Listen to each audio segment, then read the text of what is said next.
السلام علیکم ورحمۃ اللہ وبرکاتہ۔ نہ کر تقدیر سے شکوہ مقدر آزماتا جا، نہ کر تقدیر سے شکوہ مقدر آزماتا جا، ملے گی خود بخود منزل قدم آگے بڑھاتا جا۔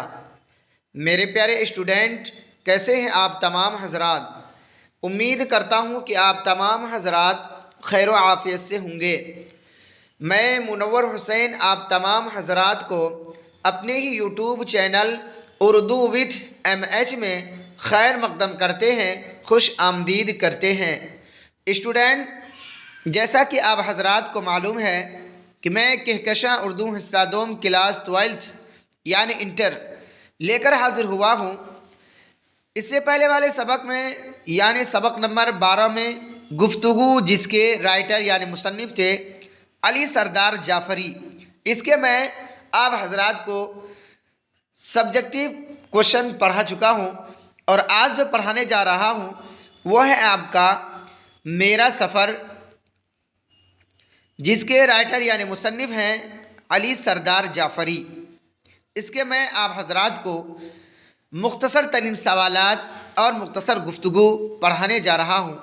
اسٹوڈنٹ، آپ کو معلوم ہونا چاہیے کہ میں آپ حضرات کے لیے بہت ہی محنت و کاوش کے ساتھ اپنے ہاتھوں سے یہ سبجیکٹیو کوشچن لکھ کر آپ حضرات کو پڑھا رہا ہوں۔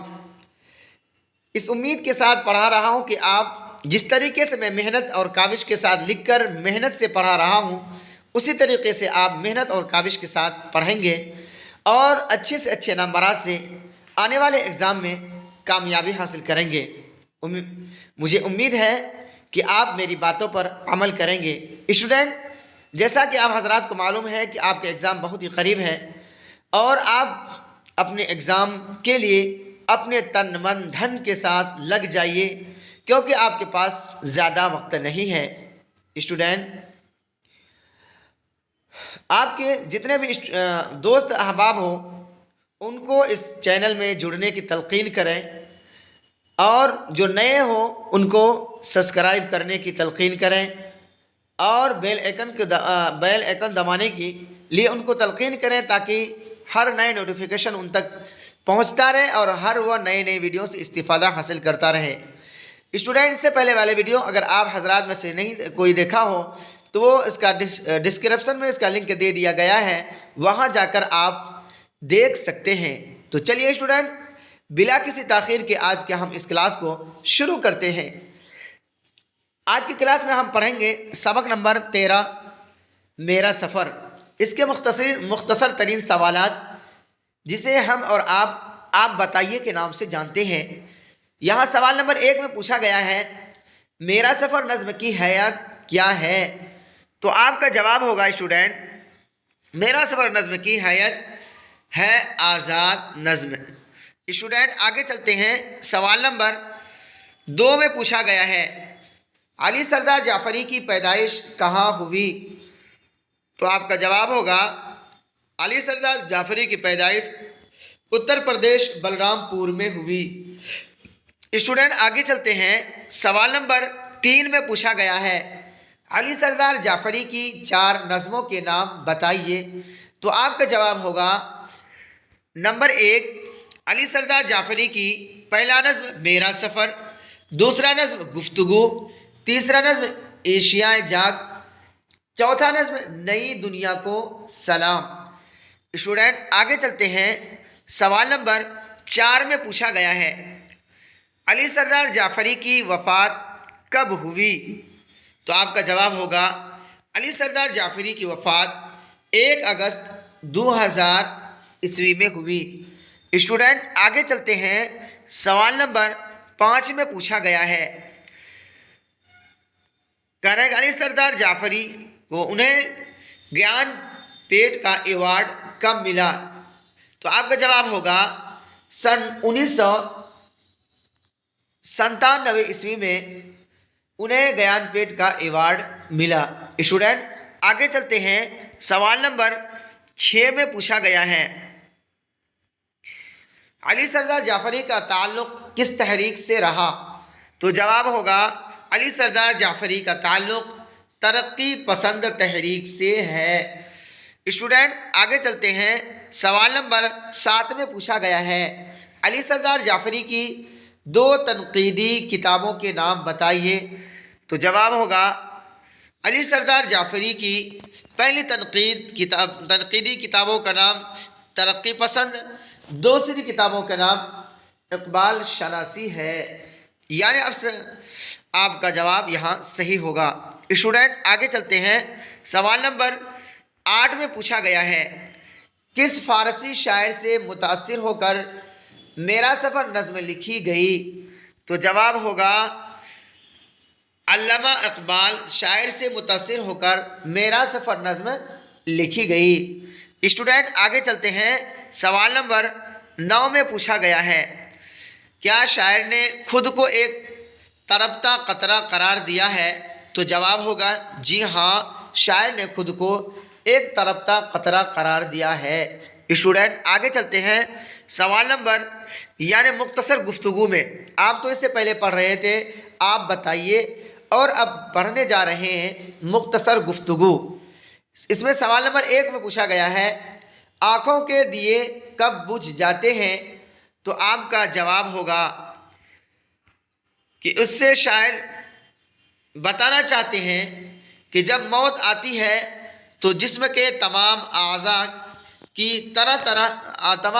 کی طرح آنکھ بھی بے نور ہو جاتی ہے، یعنی روشنی ختم ہو جاتی ہے، یعنی آنکھوں کے دیے بجھ جاتے ہیں۔ جب انسان کو موت آ جاتی ہے، اس کے جسم سے روح نکل جاتی ہے تو اس کی آنکھ کی دیے کیا ہے؟ بجھ جاتی ہے، یعنی اس کی روشنی آنکھ کی زائل ہو جاتی ہے۔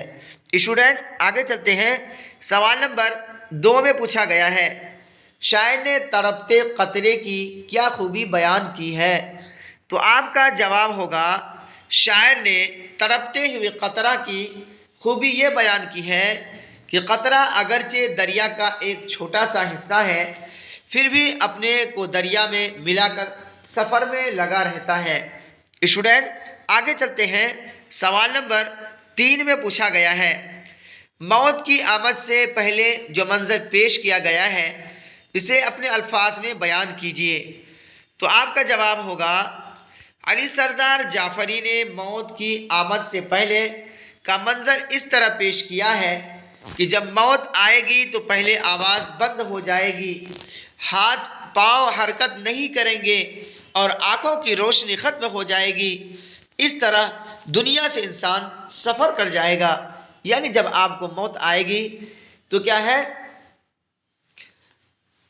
پہلے آپ کی آواز بند ہو جائے گی اور آپ کے پھر ہاتھ اور پاؤں کے اندر جو طاقت تھی، وسعت تھی، جس سے آپ حرکت کر سکتے تھے، وہ بھی آپ کا موت آنے کے بعد کیا ہے، وہ حرکت کرنا بند ہو جائے گا۔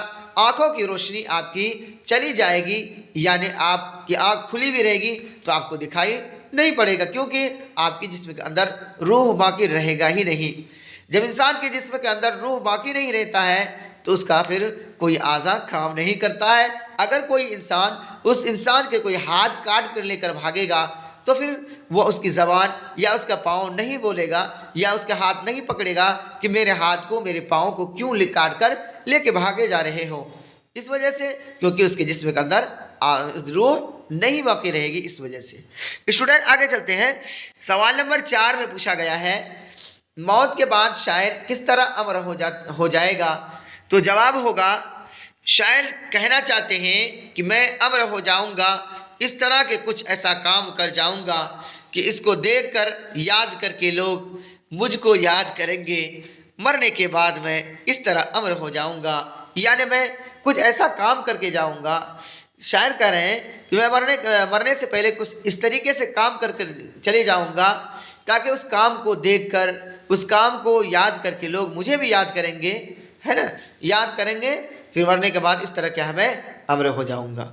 اسٹوڈنٹ آگے چلتے ہیں، سوال نمبر 5 میں پوچھا گیا ہے کیا ہے زبان کے پتے سے آواز کی تتلی اڑ جائے گی، یہ بتا کر شاعر کس حقیقت کی طرف اشارہ کر رہا ہے؟ تو جواب ہوگا زبان کے پتے سے مراد زبان کی گویائی ہے، یعنی آوازیں مطلب مرنے کے بعد آواز بند ہو جائے گی، لیکن زبان حال سے خاموشی سب کچھ تیاری ہوگی، یعنی کہ میں کون تھا کیا تھا یہی کہنا چاہتے ہیں۔ یعنی جب انسان کو موت آتی ہے تو پھر اس کو یہ پتہ نہیں ہوتا ہے کہ یہ کون ہے، کون تھا، چاہے وہ کتنے بڑے سے بڑے آدمی ہو، کتنوں سے بڑے افسر ہو، ہر ایک کا یہی حشر ہوتا ہے، یعنی آخر کار ان کا کیا انجام، موت ہوتی ہے، اس کو مرنا ہی ہوتا ہے۔ تو جب مرنا ہوتا ہے تو اس انسان کو ایک ہی گڈھے میں، ایک ہی طریقے کی قبر میں اس کو دفنا دیا جاتا ہے، ایک ہی طریقے کے لباس ان کو پہنا دیا جاتا ہے۔ ایسا نہیں کوئی بادشاہ ہے تو اس کو شاہی لباس پہنایا جائے گا، اور کوئی فقیر ہے تو اس کو کیا ہے ایک ادنا سا لباس پہنایا جائے گا، ایسا نہیں ہے۔ چاہے وہ امیر ہو یا فقیر ہو، بادشاہ ہو یا غریب ہو، ہر ایک کو ایک ہی قبر کے اندر ڈالا جائے گا، اور ایک ہی طریقے کے ان کو پوشاک یعنی کفن پہنایا جائے گا۔ یعنی اس سے یہ کہنا چاہ رہے ہیں کہ زبان حال سے خاموش سب کچھ تیاری ہوگی کہ میں کون تھا کیا تھا، یہی کہنا چاہتے ہیں اس مصرع سے شاعر۔ تو اسٹوڈنٹ یہیں تک رہا آج کا یہ میرا کلاس۔ اگر آپ حضرات کو اچھا لگا ہو تو اس کلاس کو شیئر کریں، اس ویڈیو کو، اور لائک کریں، اور زیادہ سے زیادہ اپنے دوستوں تک شیئر کریں، اور ان کو اس کلاس کے اندر جڑنے کی تلقین کریں۔ اسٹوڈنٹ یہ جو آپ کا سبجیکٹیو کوشچن پڑھایا جا رہا ہے یعنی مختصر گفتگو، یہ آپ کا کم سے کم 5 سے 6 نمبر کا کوشچن ہے۔ آپ اسے واہوائی میں نہ جانے دیں، بہترین طریقے سے تیاری کریں تاکہ آپ آنے والے ایگزام میں 95+ آپ نمبر لا سکیں۔ تو یہیں تک رہا میرے اسٹوڈنٹ آج یہ میرا کلاس۔